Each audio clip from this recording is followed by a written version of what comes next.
বর্ষাটা এবারে যে রেকর্ড বৃষ্টি হচ্ছে এবং তার মধ্যে আজকেই তো প্রায় 1,30,000 জল আরও ছাড়া হয়েছে, লক্ষ মেট্রিক টন। এবং আগেও আপনাদের আমি বলি, আগেও তো আমি আপনাদের একটা হিসেব দিয়েছিলাম যে 27,000 লক্ষ কিউবিক মিটার জল ছাড়া হয়েছিল।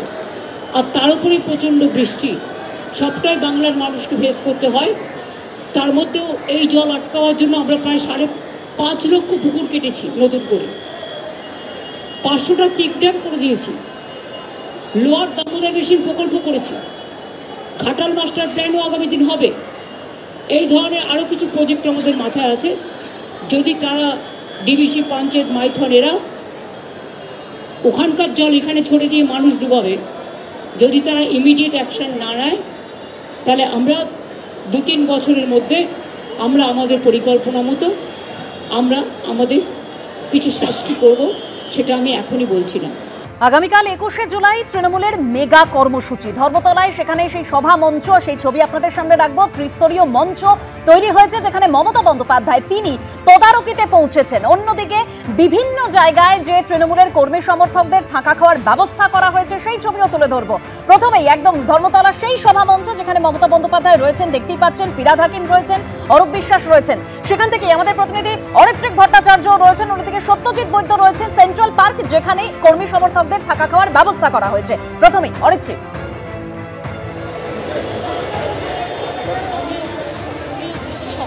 মুখ্যমন্ত্রী মমতা বন্দ্যোপাধ্যায় বলছেন এই মুহূর্তে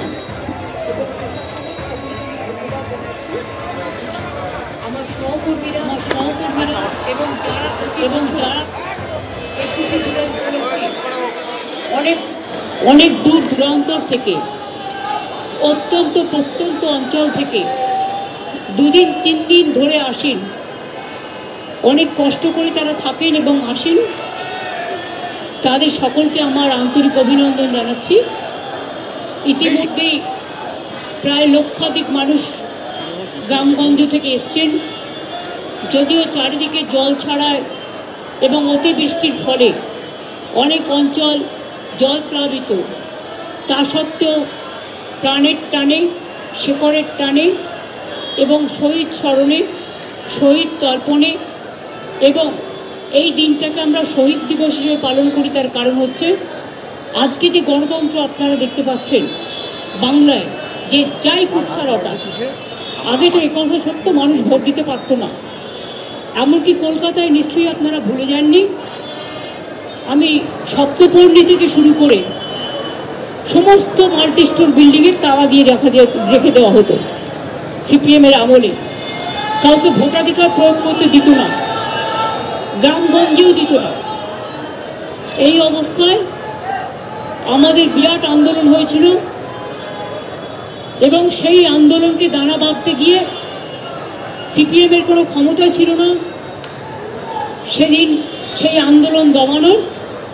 গণতন্ত্রের কণ্ঠরোধ করে তারা এমনভাবে গুলি চালিয়েছিল যে 13 জন স্পটে মারা গিয়েছিল এবং প্রায় 200 জনের মতো, তার মধ্যে 150 জন পুলিশের গুলিতে আহত হয়েছিল। দাবি ছিল একটাই, no ID card, no vote.